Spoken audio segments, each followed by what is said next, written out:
La Universidad de Belgrano tiene abierta la inscripción para todas las carreras. Inicia tus estudios ingresando en marzo 2021. Universidad de Belgrano, www.uv.edu.ar.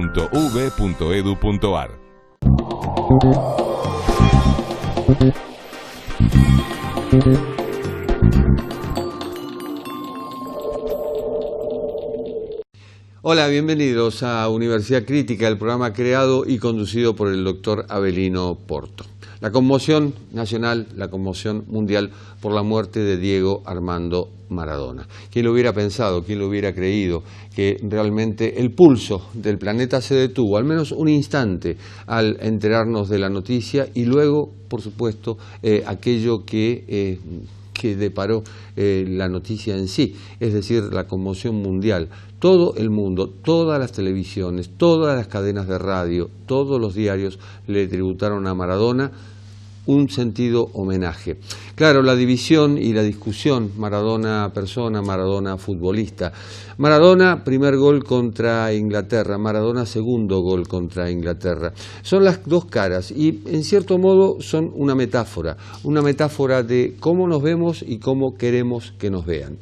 Si vamos a buscarlo por ese lado, y ya dejando de lado a Maradona, por supuesto, quizá nos vemos como el primer gol, quizá nos vemos como la mano de Dios, esa fortuna, ese gol afortunado.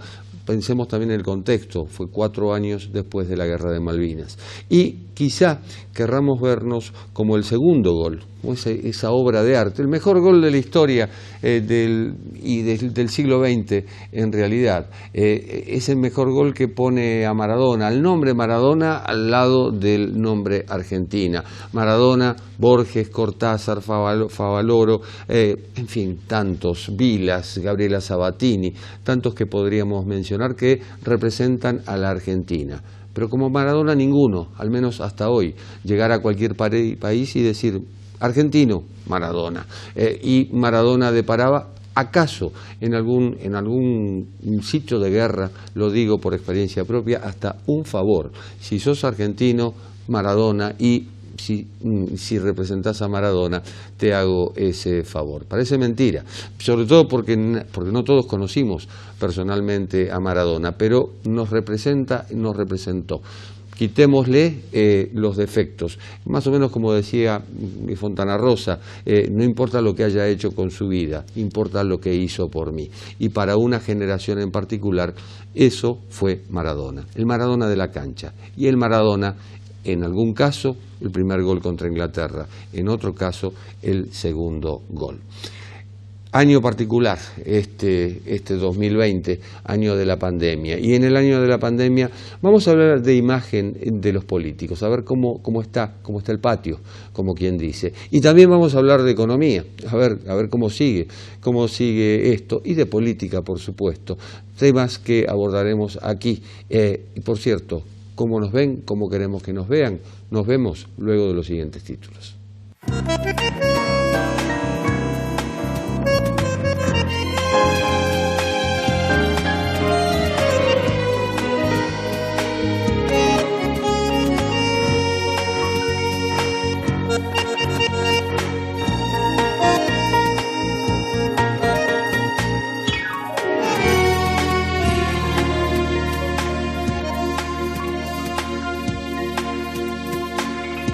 En el transcurso de este año atípico, miles de empresas se vieron obligadas a bajar persianas. Estamos hablando de empresas pequeñas, empresas medianas, empresas familiares, en muchos casos, que venían mal a comienzos de 2020 y, por supuesto, siguieron peor a raíz de la pandemia. Le vamos a preguntar a Pedro Cascales, de la Confederación Argentina de la Mediana Empresa, a ver cómo está ahora que hay una relativa apertura, cómo está el sector. Hola, Pedro. ¿Qué tal, Jorge? ¿Cómo estás? La realidad es que el sector PYME sigue estando en una situación crítica. Nosotros desde CAME venimos analizando por encuestas que hacemos y aproximadamente un 10% de las pymes de la Argentina, que es más o menos eso, serían unas 60.000 pymes, está en una posición muy crítica o algunas ya han cerrado, probablemente cerca de 40.000 ya se han cerrado, lo cual es un dato alarmante y el número podría llegar a ampliarse en la medida que el gobierno mantenga o amplíe o reduzca, digamos, los planes de asistencia, ¿no? Entonces, es una situación todavía muy delicada, la caída de la actividad, tanto comercial como industrial, no se detuvo, sí se redujo la velocidad de la caída, pero en la medida que no empecemos a ver una recuperación, probablemente sigamos asistiendo a un panorama complicado y de cierre de empresas, seguramente. Zafaron algunos rubros, como el farmacéutico, el alimenticio, pero los otros, hablamos de 40.000 empresas, estamos hablando de un porcentaje importante del Producto Bruto Interno. Así es, Jorge, un porcentaje importante porque la pyme representa casi el 50%, el 46% del PBI, el 70% del empleo privado, y la verdad que lo que preocupa acá es que atrás de esa cantidad de empresas podemos estar hablando tranquilamente de 600.000 personas que trabajan en esas empresas, y si agregamos los dueños de esas pymes seguramente llegamos al 1.000.000 de personas que están afectadas por esta situación. No se ha salvado prácticamente ningún rubro, como dijiste vos, el de farmacia, el de alimentos, son los rubros que más o menos se han mantenido a flote, pero el resto de los rubros todos con caídas. Hay rubros que son caídas muy grandes, como por ejemplo la industria del calzado y marroquinería, con caídas todavía del 30% de promedio. Digamos, la parte de indumentaria y textil del orden del 20% actualmente las caídas, pero si nos remontamos algunos meses atrás, allá por mayo esas caídas eran entre el 50 y el 70% en esos sectores, con lo cual el promedio está todavía con bajas en comercio del 26% de octubre hasta octubre comparado con el año pasado, y en industria en bajas del 20%, medido en cantidades. Y eso te da un orden de la magnitud del problema que estamos afrontando en el universo PYME, y como decíamos, a pesar de ser el eslabón más importante de la cadena de la economía argentina, es también el eslabón más débil, con lo cual si se corta ese eslabón, se empieza a caer todo el andamiaje de la economía argentina. Por eso es tan importante mantenerlo para superar esta transición, para que después pueda mantener el empleo, eventualmente recuperarlo y que el ciclo productivo vuelva a crecer. Estamos hablando de empresas, pero en esas empresas hay gente. ¿Cuántas personas nos referimos? Bueno, como decíamos, el sector PYME emplea aproximadamente unas 5 millones de personas, pero esta pandemia puede llegar a dejar 1 millón afuera. Cuando decimos afuera no es por despidos, porque los despidos están prohibidos, además de haber una doble indemnización para despidos con causa, pero están prohibidos. El tema es que cuando la empresa cierra, evidentemente cierra porque quiebra o cierra porque directamente no puede seguir adelante, esa gente se queda sin trabajo. Y entonces el panorama es realmente preocupante. Por eso a veces uno puede legislar y decir, están prohibidos los despidos. Lo que uno no puede prohibir son las quiebras. Por eso es tan importante tratar de mantener el entramado en pie. Por eso es importante una modificación a la ley de concursos y quiebras, que ahora vuelve a diputados, a ver si se le puede dar un poco más de plazo a las empresas que se concursen o a las concursadas para poder pagar sus deudas. Y por eso es tan importante continuar con el ATP y con otros programas de ayuda del gobierno hasta tanto reactive la economía en general. Ahora es importante tratar de mantener la micro para que después, cuando la macroeconomía se recomponga, no haya un colapso peor del que habría si no se sostiene esta situación en este momento. La pregunta es cómo se reincorpora esa gente en la economía formal en un país que tiene tanta traba burocrática, e inclusive para las mismas empresas.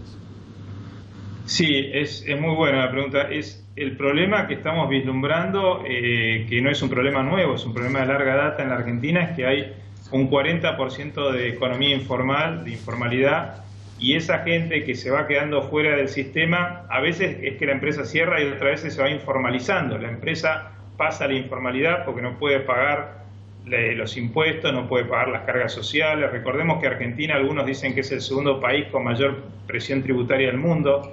Hay 169 impuestos entre nación, provincia y municipios. De aprobarse ahora este impuesto a los sellos en la ciudad o el impuesto a la riqueza, estaríamos pasando el número 170 en cantidad de impuestos. Entonces, la realidad es que acá lo que tenemos que lograr generar es el efecto inverso. ¿Cómo hacemos para, digamos, que existan menos impuestos, menos presión y que en vez de pocos pagar mucho, muchos paguen poco impuesto, menos cantidad de impuestos? Parece que en las últimas décadas, varias décadas, Argentina ha estado ensayando lo contrario, ¿no? Desde el 2000 hasta ahora, la presión tributaria en términos del PBI más que se duplicó, pasó de 16 puntos a más de 33 puntos del PBI, y con una economía que fue creciendo a lo largo de los últimos 20 años. Pero no creció tanto en productividad y en eficiencia para lograr duplicar la presión tributaria que soporta el sector privado. Por eso es tan importante pensar otra Argentina. Tal vez esta crisis la podemos tomar como una oportunidad de repensar la Argentina, de hacer esa famosa mesa que propuso el presidente, que ahora está llamando al Consejo Económico y Social, donde se sienten no solo los partidos políticos, sino también las organizaciones gremiales empresarias de las grandes empresas, la nuestra, de las pequeñas empresas, y también los sindicatos, para ver si al menos nos ponemos de acuerdo en 10 puntos, ¿no? 10 puntos que podamos continuar independientemente del color político que gobierne el país. Los impuestos agobian a los de adentro y espantan a los de afuera, es decir, este doble discurso de queremos inversiones, pero mira que si invertís en Argentina, la seguridad jurídica no está garantizada, porque te pueden crear un impuesto apenas te agachaste para atarte los cordones. Ahora bien, la pregunta es, ¿cómo se busca o cómo se encuentra un equilibrio entre un Estado que debe proteger sectores vulnerables y una economía que en algún momento tiene que despegar? Bueno, nosotros desde CAME creemos que la solución es la generación de más empleo. Para la generación de más empleo hay que generar las condiciones, como bien decís, para que el inversor, primero el propio, el argentino, apueste, y después vendrá el de afuera. Con más generación de empleo, el Estado va necesariamente a ir reduciendo el asistencialismo, porque no sería tan necesario el asistencialismo. La PYME es una gran difusora, o mejor dicho, distribuidora de riqueza, porque son unidades pequeñas donde prácticamente el 50% de sus costos son mano de obra, salarios. La gran empresa generalmente es más eficiente en mano de obra, con lo cual de cada 100 pesos que le entra, tal vez 20 o 30 pesos van a mano de obra. Lo nuestro es casi el 50%, con lo cual si cada pyme en Argentina pudiera generar un puesto de trabajo, o eventualmente dos, estaríamos generando la mayor revolución productiva de empleo de la historia moderna de la Argentina. Pero para eso tenemos que generar las condiciones. Y las condiciones, básicamente, a nuestro entender, Jorge, es no me den una mano, sáquenme una mano de encima, sáquenme un poco la mochila que me agobia o que nos agobia, no solo a nivel impositivo nacional, sino, como decíamos, provincia y municipio, y también a nivel no lo que recibe el empleado o el trabajador, sino los impuestos que hay que pagar para tomar una persona, y después obviamente la espada de Damocles que pende de la gran litigiosidad laboral que existe, que un solo juicio laboral puede generar la quiebra de una pequeña empresa, pensando que la mayoría de las empresas en Argentina son microempresas hasta 9 trabajadores.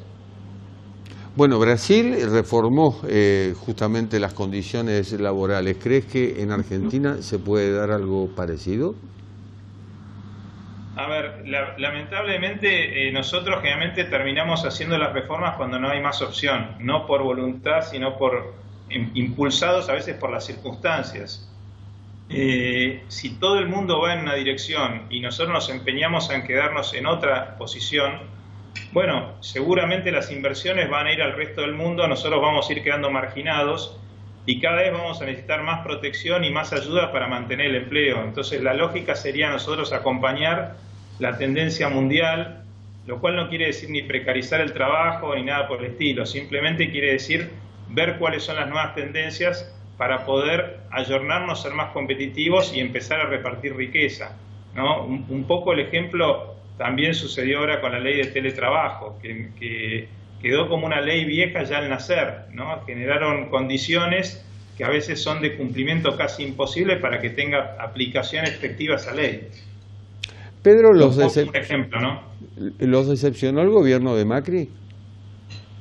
Digamos que por los resultados sí, porque los últimos 2 años no cumplieron las expectativas que habían generado en los primeros años o ni bien asumieron.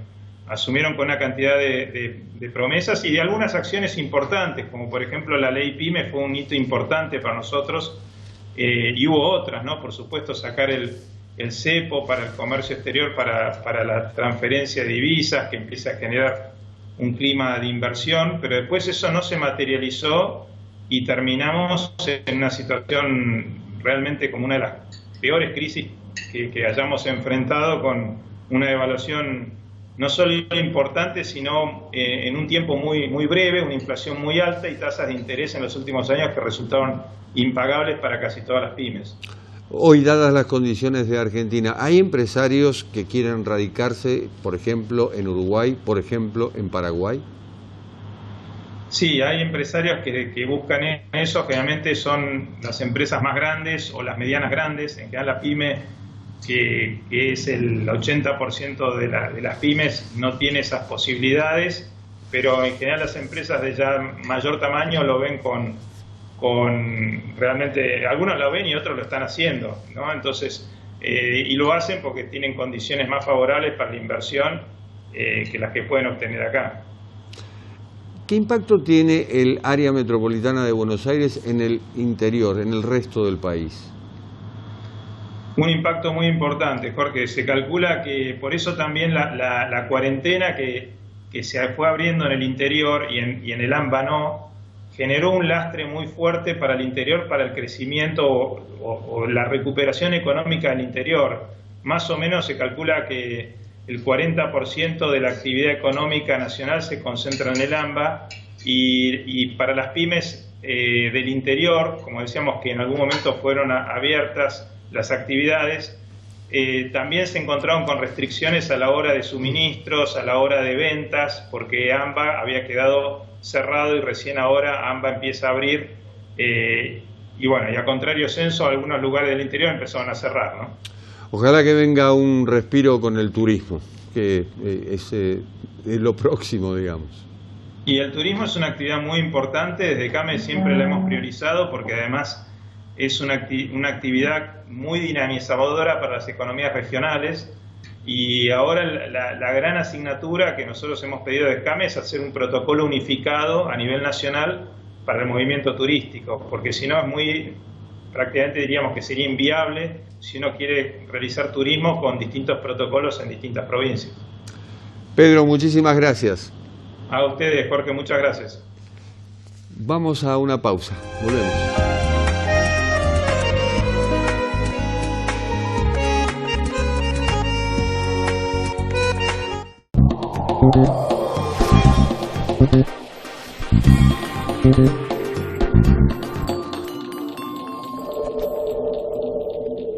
La Universidad de Belgrano tiene abierta la inscripción para todas las carreras. Inicia tus estudios ingresando en marzo 2021. Universidad de Belgrano, www.uv.edu.ar.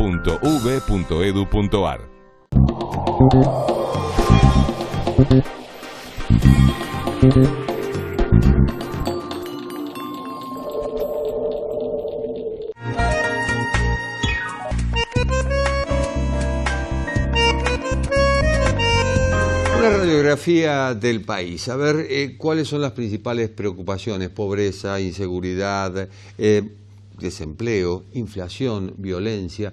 Bueno, esto es lo que se desprende de una investigación de Suban, Córdoba y Asociados. Ahora bien, si se pregunta en forma individual, parece que esas preocupaciones varían, es decir, varían de acuerdo con los problemas individuales justamente. Y estamos en contacto con Paola Suban, que es politóloga y ha sido la directora de esta investigación. ¿O puedo llamarla radiografía del país? Paola, ¿cómo estás? ¿Qué tal, Jorge? ¿Cómo estás? Bien. Sí, la verdad es que un poco esa es la idea. Nosotros desde la consultora hacemos una encuesta mensual donde medimos normalmente los problemas que aquejan a los argentinos, pero además también los temas que tienen en agenda, más allá de las preocupaciones, también los temas de debate, las opiniones que tienen con respecto a los dirigentes políticos, las percepciones que tienen sobre cómo va a ir el rumbo del país, el rumbo económico, el rumbo político. Y en esta oportunidad también, por supuesto, hemos medido cuáles son los problemas que más preocupan a los argentinos en este momento. Nos hemos encontrado que la mayoría de ellos, o por lo menos los que están en el top 5 de las preocupaciones, son temas que tienen que ver pura y exclusivamente con lo económico. Fíjate que la principal preocupación de los argentinos hoy es el desempleo. Y le siguen, por supuesto, el rumbo de la economía, la inflación, los precios, el precio del dólar, ¿no? Y, bueno, por supuesto, también dentro de las preocupaciones están la salud, la educación, la corrupción, pero son temas que figuran un poco más atrás en la lista de las preocupaciones que tenemos hoy. Estás en Córdoba y me imagino que esto te permite tomar cierta distancia del ombligo en el que muchas veces se convierte la capital federal e inclusive el Gran Buenos Aires, o esto que ya llamamos área metropolitana de Buenos Aires. Y hablas de desempleo. El desempleo es preocupación de aquel que tiene empleo y tiene miedo de perderlo, y de aquel que no tiene empleo y tiene miedo de no conseguirlo. Bueno, mira, en realidad sí, es muy atinada tu pregunta. Cuando INDEC pregunta sobre desempleo, tiene una forma diferente de medir aquellos que hace un tiempo que están buscando y no consiguen, de aquellos que ya no buscan, ¿no?, trabajo. En esta oportunidad, en esta encuesta, que es una encuesta de opinión pública, no es una encuesta de medición de indicadores, lo que nosotros indagamos es la percepción que tiene la gente sobre distintas temáticas, y hemos notado con respecto a encuestas anteriores que encontramos que hay gente que ha perdido su empleo a raíz de la cuarentena, puntualmente, ¿no? Entonces hay un indicador un poco más alto de la preocupación de desempleo que nosotros registramos normalmente en nuestros sondeos, que tiene que ver con el periodo de la cuarentena puntualmente, que no se reflejaba en trabajos de investigación anterior. Digamos que el índice de percepción que nosotros medimos ha crecido con respecto a este indicador de desempleo durante el periodo de la cuarentena. Hablamos de percepciones. A ver, cuando hablamos de violencia y hablamos de inseguridad, ¿qué quiere decir cada una de las dos? Bueno, también es muy buena la pregunta, porque es muy perspicaz que hayas notado la diferencia. Cuando nos referimos a violencia, nos referimos a la violencia generalizada que encontramos más allá de los hechos de delincuencia común. Y con violencia, de alguna manera también enganchamos con un trabajo que hicimos en junio, que tenía que ver con las intolerancias de los argentinos y cómo nos hemos vuelto de alguna manera intolerantes y violentos, no solamente desde lo físico, sino también desde lo verbal. Este concepto de haber perdido la noción de lo políticamente correcto y de alguna manera explicitar aquellas discordancias, aquellas preferencias o aquellas, si se quiere, también rechazos que tenemos hacia la clase política, pero también entre nosotros, entre los mismos argentinos, de una manera verbal, pero si se quiere más violenta de lo que estábamos acostumbrados a expresar, ¿no? Y encontramos en esa encuesta de junio que las intolerancias, muchas veces de la mano de los discursos políticos que no son inocuos, que perforan y que impregnan la conversación política, también se estaban evidenciando en la opinión pública general. Por lo tanto, lo que intentamos era justamente hacer esa diferencia entre lo que entendemos como delincuencia, como inseguridad común o habitual que sufrimos mucho los argentinos, de esta violencia que se está instalando entre los ciudadanos hasta ahora, y esperemos que se mantenga así. Queda en lo verbal, que se expresa mayormente en las redes sociales. ¿Será producto de la impotencia? Porque hablas de la clase política y es como si hablaras de seres de otro planeta. Y bueno, y eso también es una percepción. En la encuesta se mide que Horacio Rodríguez Larreta subió un poquito, que la imagen presidencial se mantiene bastante bien, que las imágenes negativas de Cristina Kirchner y de Mauricio Macri también se mantienen estables, pero me sorprende esto de clase política y ciudadanos, como si vivieran en países diferentes. Bueno, no es que vivan en países diferentes, lo que pasa es que, por supuesto, cuando indagamos en opinión pública, indagamos en todos aquellos indicadores que la opinión pública registra como representativos, ¿no? La clase política son un actor muy significativo de la representación de la opinión pública, como también lo son los medios de comunicación. Fíjate que la ciencia política tiene capítulos muy dedicados a la opinión pública, a la clase política, a los medios de comunicación. En ese sentido, por supuesto, los ciudadanos forman opiniones de acuerdo a cuánto se sienten representados por esa clase política o cuánto no. Esta famosa fatiga democrática que sufrimos los países a nivel mundial, pero sobre todo los países latinoamericanos, tienen mucho que ver con esto, con esa falta de conexión entre los políticos o las políticas y la gente o la opinión pública. La fatiga democrática llevó a la gente a las calles de Chile y a un plebiscito para modificar la Constitución que venía de los tiempos de Pinochet. La fatiga democrática produjo cambios en el Perú y fueron los jóvenes los que salieron. La fatiga democrática también se mostró en Colombia y así sucesivamente. No nos vamos a remontar a los indignados españoles. La mayoría de los países de la región están sufriendo esta fatiga democrática, ¿no? De alguna manera, lo que vos mencionabas recién, este cansancio de la gente, de los ciudadanos, de encontrar que no tienen demasiadas respuestas a los problemas que están sufriendo. ¿Crees que en Argentina están dadas las condiciones para que ocurra algo similar?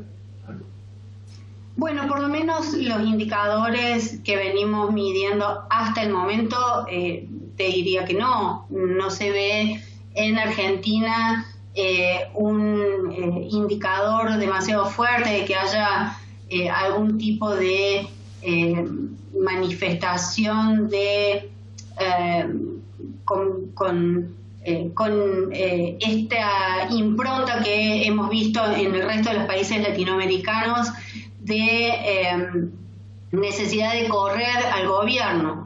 Me parece que el gobierno de Alberto Fernández está en otro contexto en este momento, un gobierno, fíjate, recién asumido hace menos de un año, y que por supuesto en los primeros meses gozó de la tan famosa luna de miel que siempre le otorgamos a los políticos ni bien asumen, hasta esperar, para esperar a ver qué pasa, ¿no? De alguna manera pagamos para ver qué es lo que hace cada uno de los dirigentes en la gestión.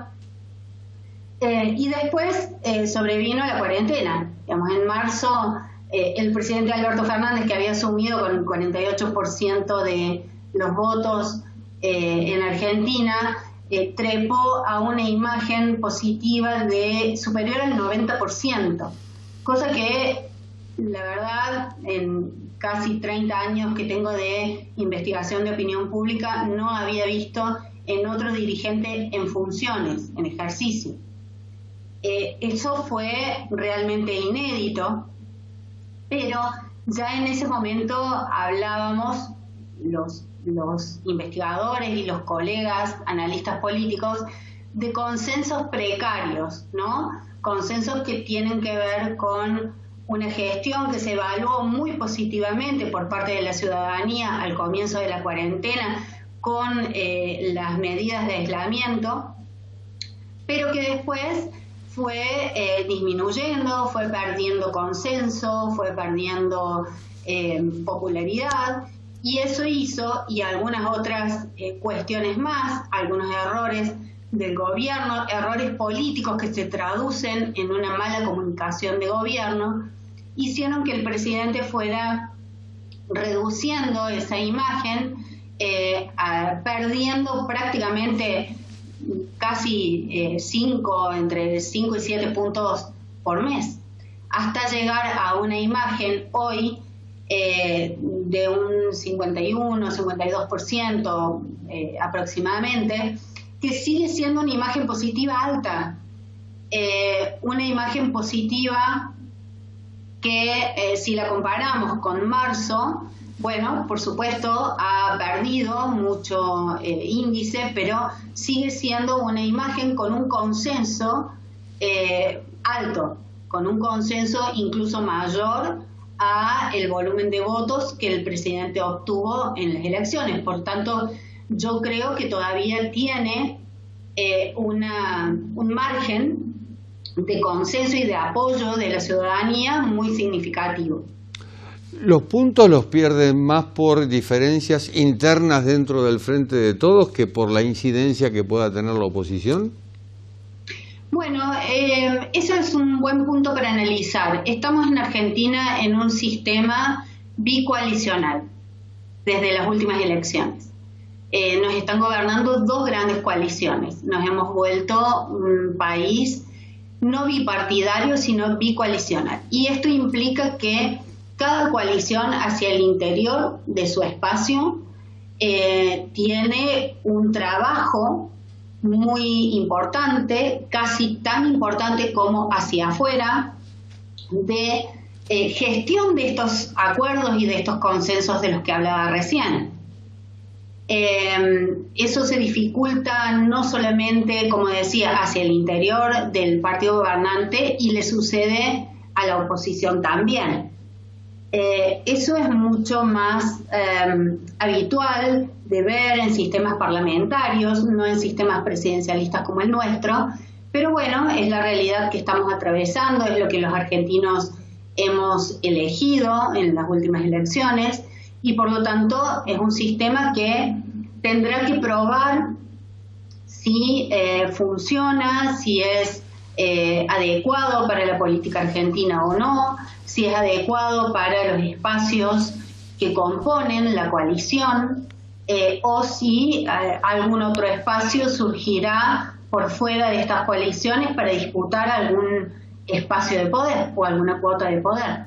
Hablando de elecciones, veo en la investigación que han hecho, por un lado, el sí a las PASO para el año próximo, por otro lado, el no rotundo a las listas sábana, y también han consultado sobre el voto por correo, que es el que se ha dado en Estados Unidos y que ha llevado a Donald Trump a hablar de fraude.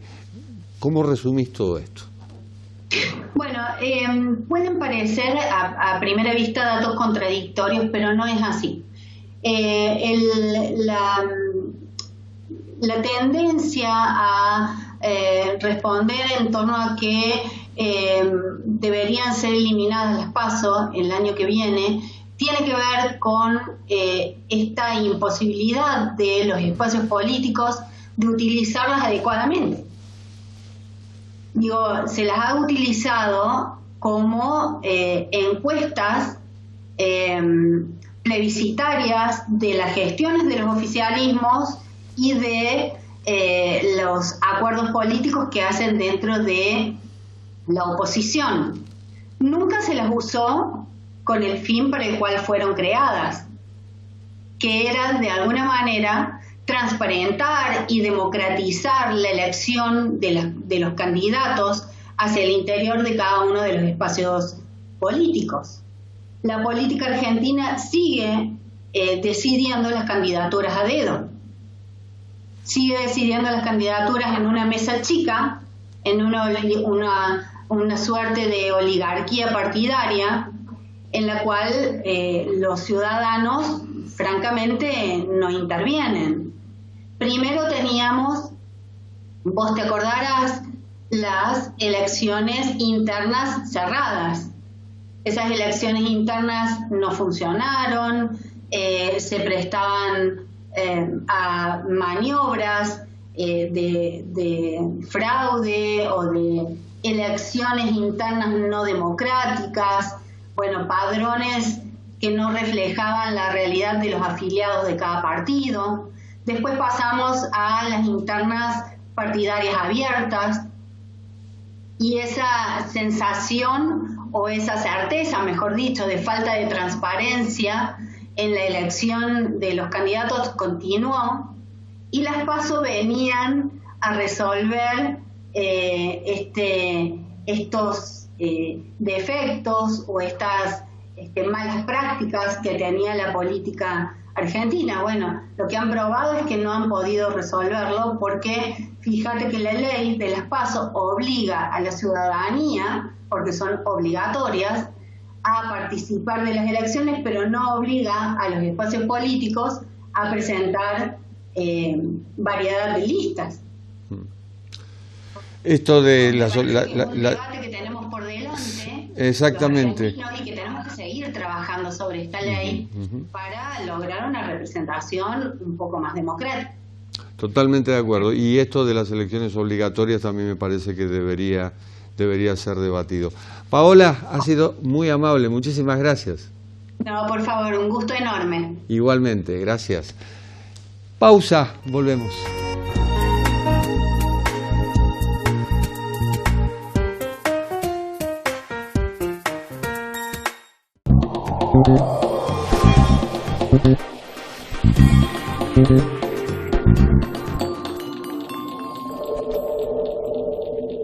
La Universidad de Belgrano tiene abierta la inscripción para todas las carreras. Inicia tus estudios ingresando en marzo 2021. Universidad de Belgrano, www.uv.edu.ar.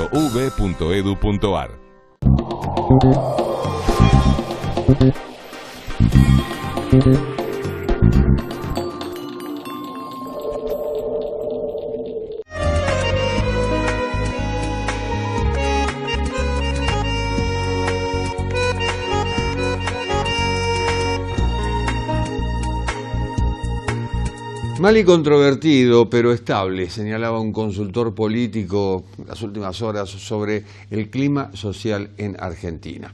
Hablábamos al comienzo del programa de la muerte de Diego Armando Maradona. El velatorio en la Casa Rosada fue una decisión acertada, fue un descontrol absoluto. Y esto también refleja no solo el ánimo, sino también refleja lo que está ocurriendo en Argentina, en medio de la pandemia, en medio de una situación en la que se nos aconseja permanentemente mantener la distancia social, usar barbijos, pero bueno, no se predica con el ejemplo. Al menos es lo que yo entiendo. Diputado Jorge Enríquez, ¿cómo le va?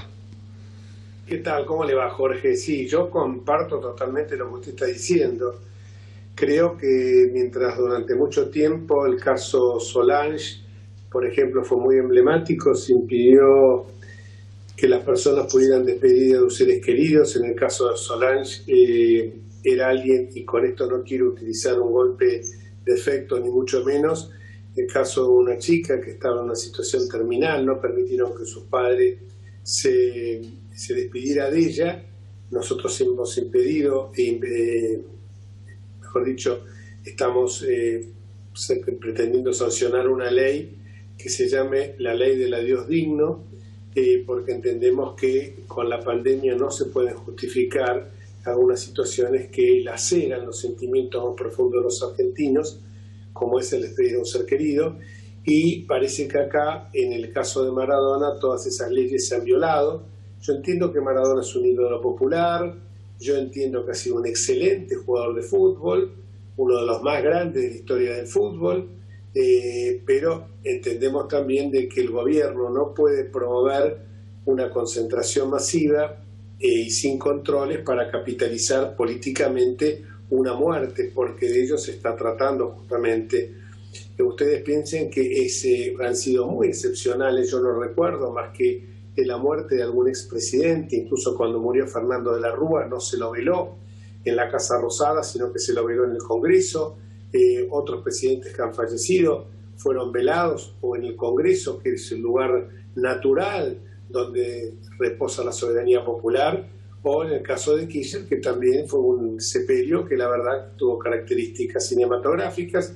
Ahí estuvo a la mano de Javier Grossman, un especialista en efectos especiales, que fue el que justamente organizó los actos del bicentenario con ese conjunto denominado Fuerza Bruta, y en este caso de un aprovechamiento evidentemente político de la muerte de Diego Armando Maradona. Esto está incluso lastimando los sentimientos de su mujer, de sus hijas, que han pidieron que el velorio concluyera, porque se dieron cuenta con que se estaba hablando del traslado del cuerpo del féretro en un helicóptero. Ha habido incidentes muy serios con heridas, personas heridas en la Casa Rosada. Hemos visto los principales barra bravas de Boca, esos barra bravas que tanto uno denota, que tanto uno persigue con el tema de la violencia en el fútbol, que son uno de los causantes, uno de los focos de mayor preocupación que atentan contra la seguridad ciudadana, porque incluso se los vincula en muchos casos con el narcotráfico. Sin embargo, se pavoneaban alegremente en bermudas, en hojotas, en la Casa Rosada. Ayer hemos visto algo inaudito, fuegos artificiales a la noche. Esos fuegos artificiales, a mí que no me quieran vender una historia, esos fuegos artificiales están impulsados desde el gobierno. No es posible que la gente esté organizado, que haya ido a comprar con lo caro, estos artificios, que la gente pudiera ir a comprarlos y que se dispararan en un velorio donde lo que tiene que primar es el dolor de la gente, el acompañamiento de los familiares, las escenas que hemos visto que son legítimas de hinchas de fútbol llorando. Yo los compatibilizo con los que están gritando el que nos salta es un inglés, o los que están tirando fuegos artificiales, o el picado ese multitudinario que se hizo el día del fallecimiento, el día miércoles en la avenida 9 de Julio. Entonces uno cuando ve estas situaciones realmente nos interpelan como pueblo, pero además interpela al gobierno con esto que veníamos yo señalando, que está dentro de generar... son tácticas de los gobiernos totalitarios, ¿no? De generar estos funerales faraónicos. Esto lo hemos visto de la época del fallecimiento de Eva Perón hasta nuestros días.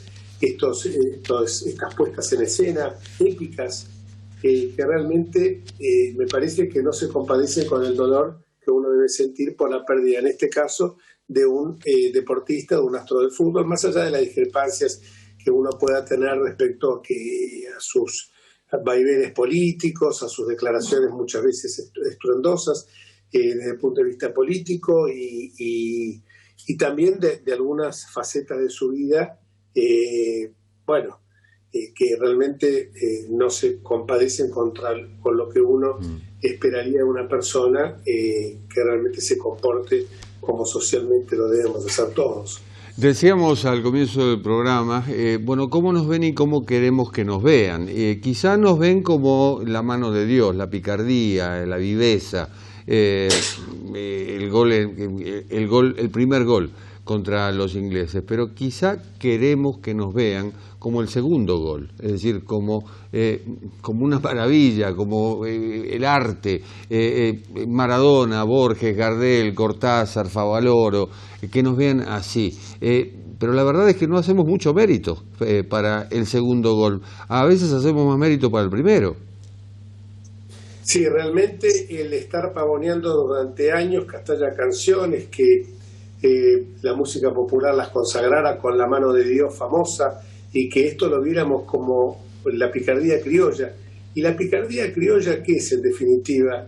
es la trampa, es la ventajita, es decir, la ley es una vara que no es rígida para los demás, pero para mí es algo flexible, es algo laxo, porque si ese gol con la mano nos lo hubieran hecho nosotros, como muchas veces ocurrió algún penal no cobrado, todavía sería el día de hoy que estaríamos llorando.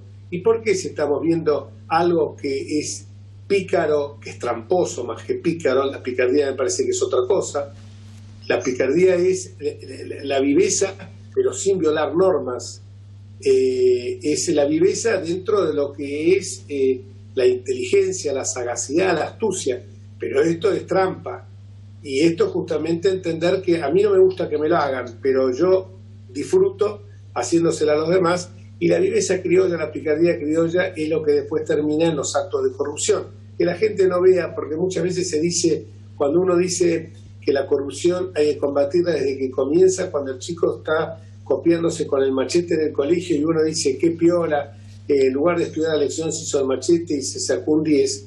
Qué triste después es cuando uno ve que es preferible sacarse un 5, un 4, que sea con el esfuerzo personal, y no un 10 en base a la trampa. Y esto después va escalonando, después empieza a ser cuando uno coimea en el cine para que le den una butaca mejor, y va escalando hasta que después llega a los escandalosos niveles de corrupción que vivió la Argentina durante los 12 años de kirchnerismo.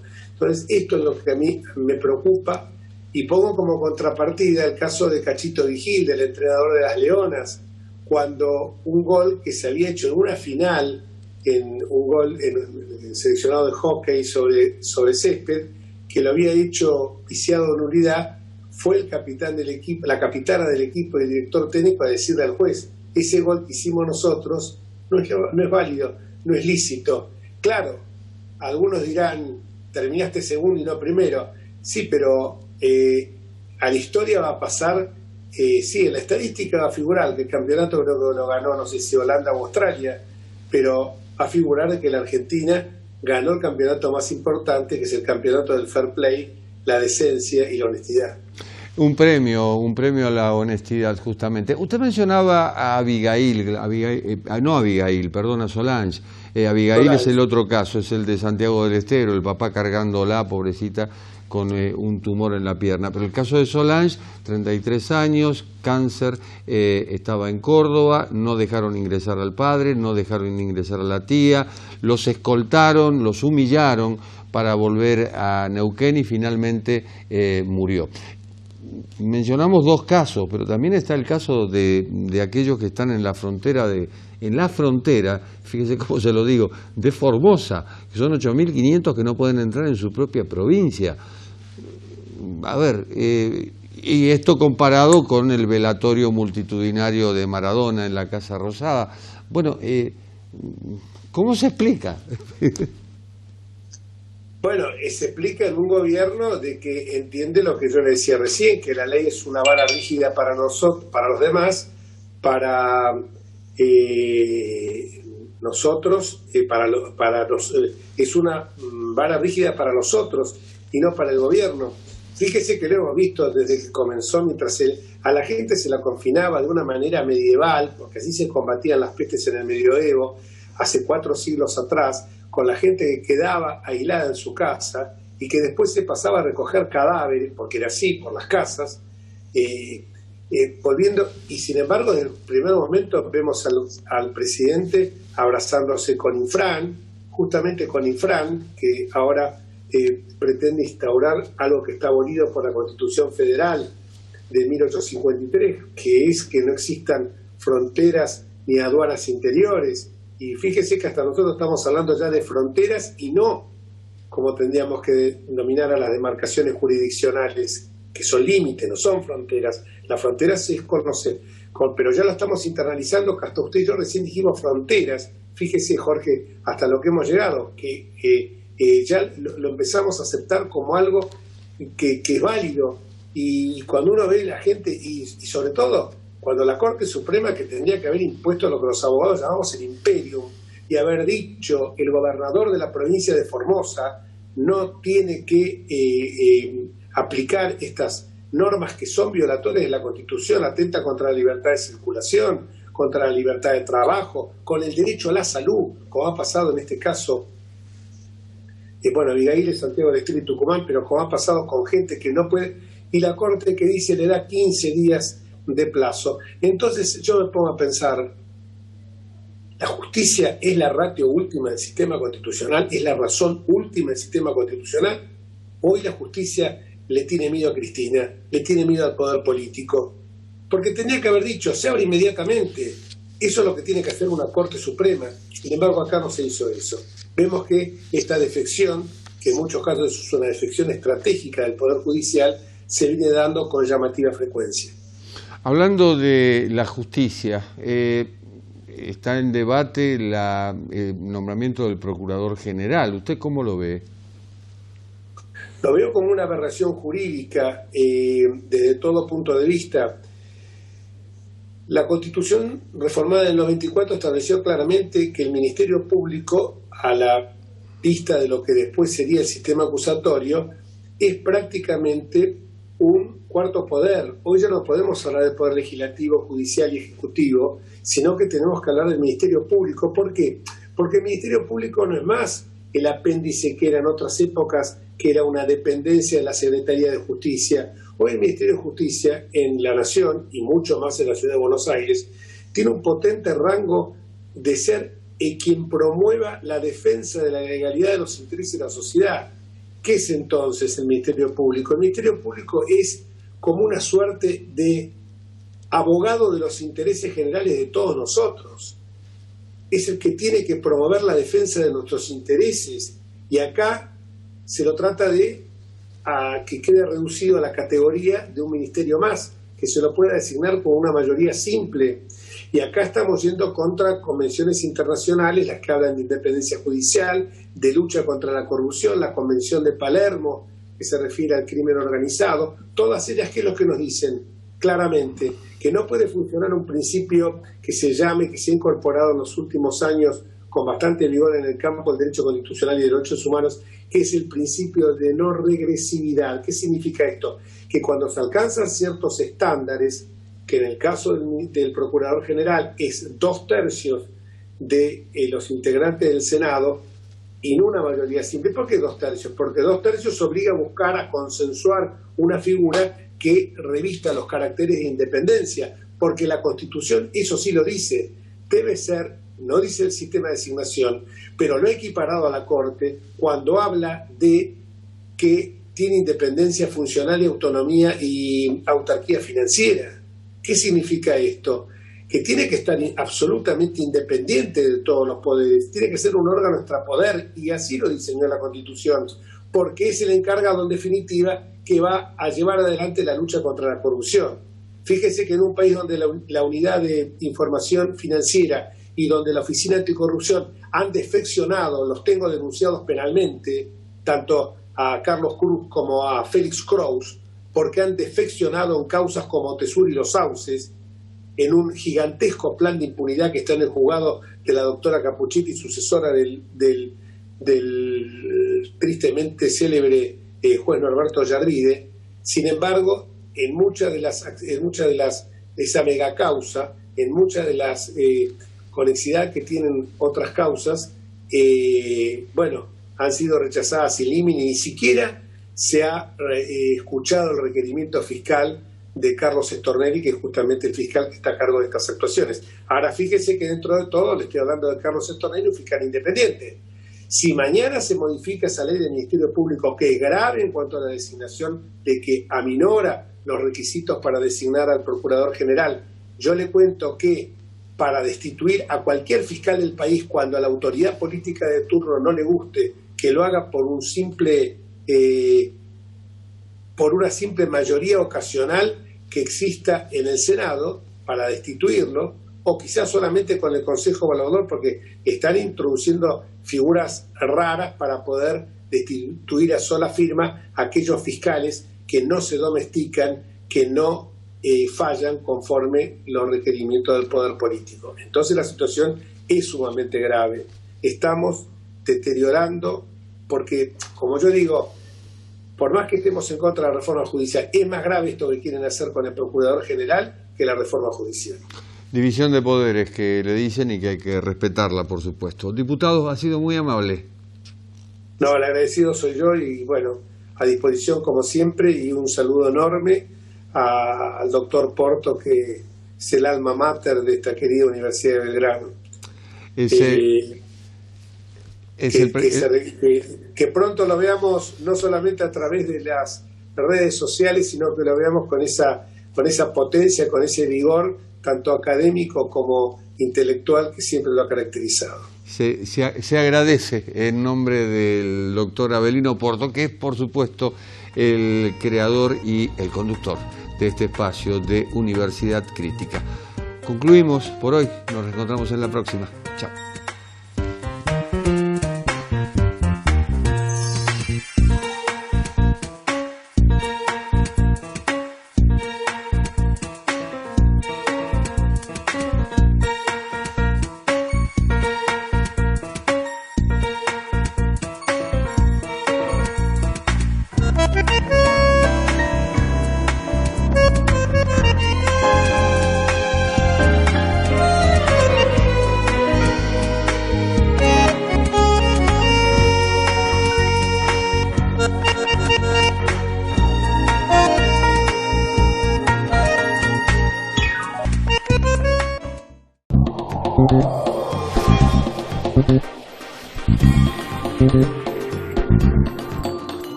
La Universidad de Belgrano tiene abierta la inscripción para todas las carreras. Inicia tus estudios ingresando en marzo 2021. Universidad de Belgrano, www.uv.edu.ar.